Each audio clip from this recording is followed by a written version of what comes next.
Welcome, guys. My name is Carlos, and first of all, I want to say thank you to Matias, who made the effort to bring us here. And what I want to talk to you about today is just 3 simple exercises that can help you bring job opportunities to your way or business ideas. I've seen that a lot of people, most people are usually interested in these things, in bringing either finding places to work or knowing what to do entrepreneurially. And what I've seen with a lot of people all over the world is that a lot of times we think things could be better for our career. We think, you know, maybe we should be launching a business, or maybe we could have a better job, maybe we're in a race, but we're not sure exactly what we need to do to get there. We're a little bit confused about what the next step is. We know things could be better, just not sure how. And I've seen this happens to all of us. It happens particularly to ambitious people, which you're all here. I'm sure you all want to grow, you want to achieve things. So it's normal to be a little lost. So what happens is that with the internet, if you think about it, the internet brings all this information to us all the time. It brings all these connections. You're bombarded with things you're supposed to pay attention to, which means the noise and the distractions that are not relevant to you and your career are at an all-time high. So it's really hard to know exactly what the target is and how to get there. So what I suggest is, instead of trying to be a sniper and get the target, specifically, because the target is moving, let's pick a shotgun. And let's spread the shot, and let's increase the odds of the right thing coming to us. So these exercises are very clear, specific, to increase the odds. I don't know what the answer is, where it's going to come from, but if you do this, you'll have a better chance of getting the right thing that you want. So the first thing I suggest is what I call define and brand.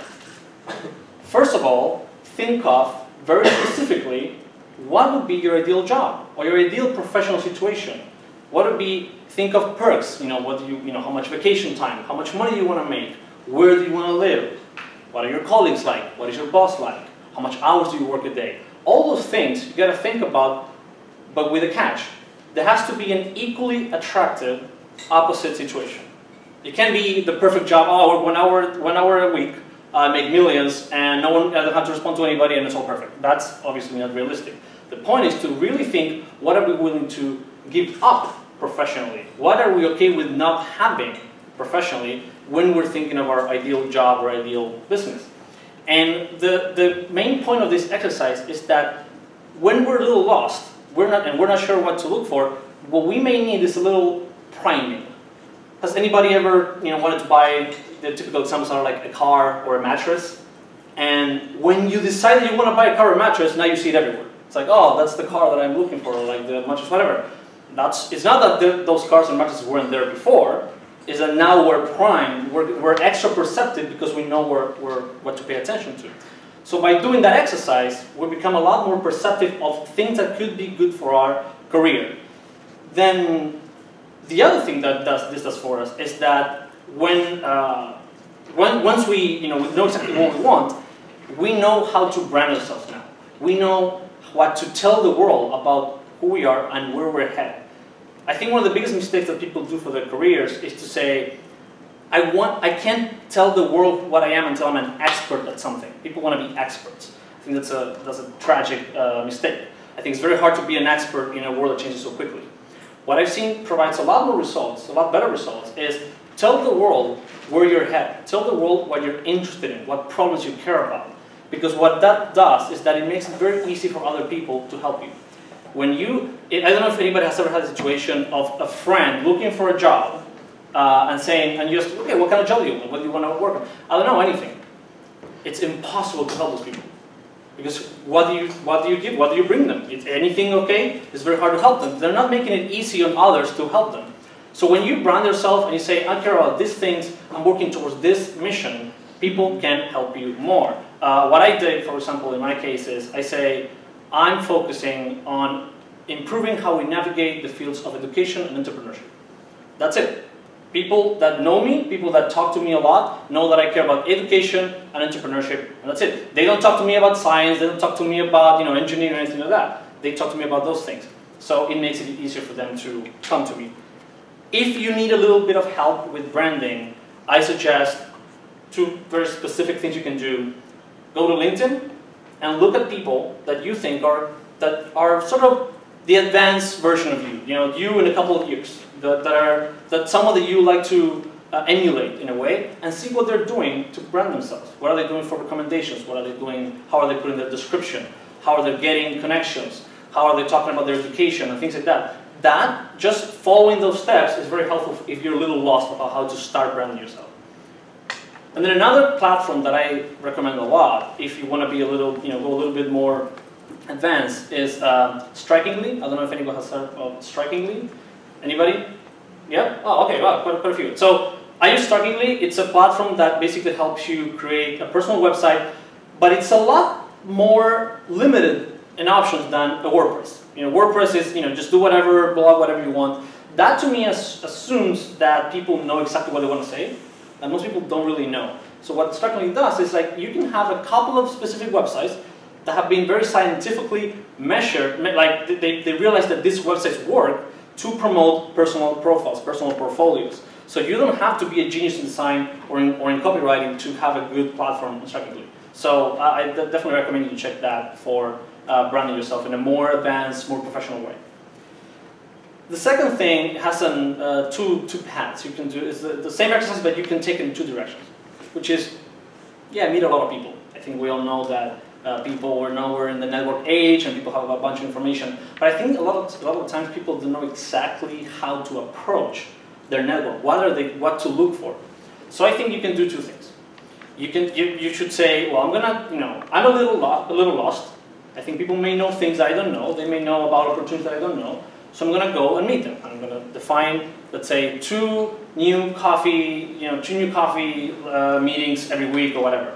I had a personal experience when I was living abroad for a while, came back to Argentina, where I'm from, and I realized, I don't know anything that's going on in my city, in my country. Like, how can I be so, I knew people all over the world, but I don't know what's going on here. That's not good. So what I did, I went on what I called the coffee year. What I did is every day I would set up a meeting with somebody else for coffee, and the whole point was to know what they were doing. And at the end of the meeting, at the end of that coffee meeting, all I would ask is who else do you think I should meet?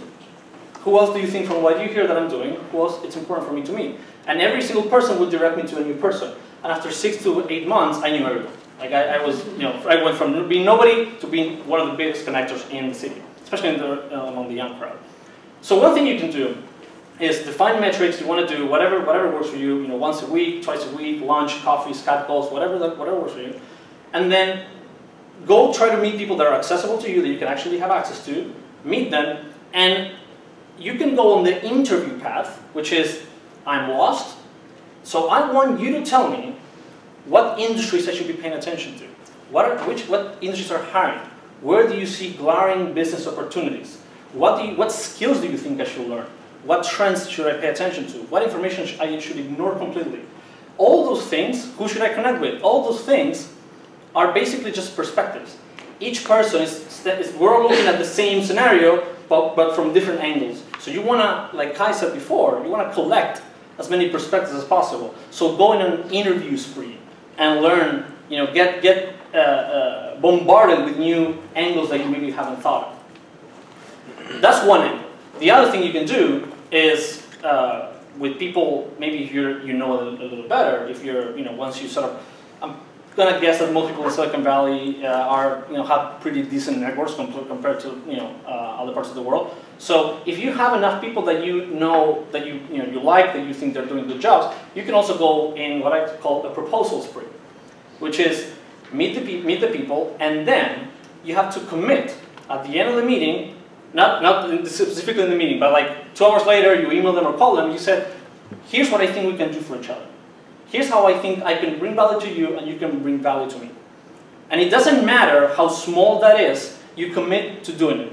And the point of this exercise is, first of all, you're training yourself in empathy. You're training yourself in detecting business opportunities. When you're always thinking, how can I help, how can I help, how can I help? Because at the end of this meeting, I have to come up with some way to help this person, you will become a lot more refined in knowing where the money is, where the opportunity is, and the jobs are. So committing to helping, it's detecting, learning empathy, detecting opportunities. The other thing that it does is that it trains people. Some people are really good at this, but I'm going to say it's that's the minority. it trains people in becoming better at asking, which is, in my experience, what holds most people back in their careers is not that they don't know enough things, it's not that they're not ambitious, it's just they don't ask. They don't put themselves out there in a situation where they may be rejected. But if they ask, they may be also accepted.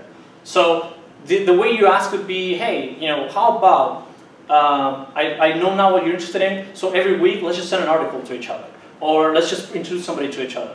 Or maybe I'll do some free work for you, or whatever it is. But the point is, come up with specific exercises.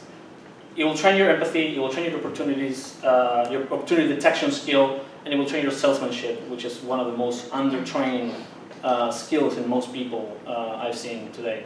So that's pretty much it. The whole point of this is information and opportunities flows faster through people than any other channel in the world today. By the time something hits the media, by the time something hits a job board, that's old.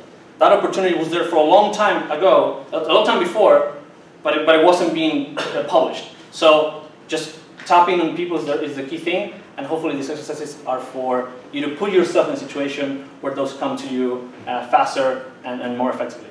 Thank you.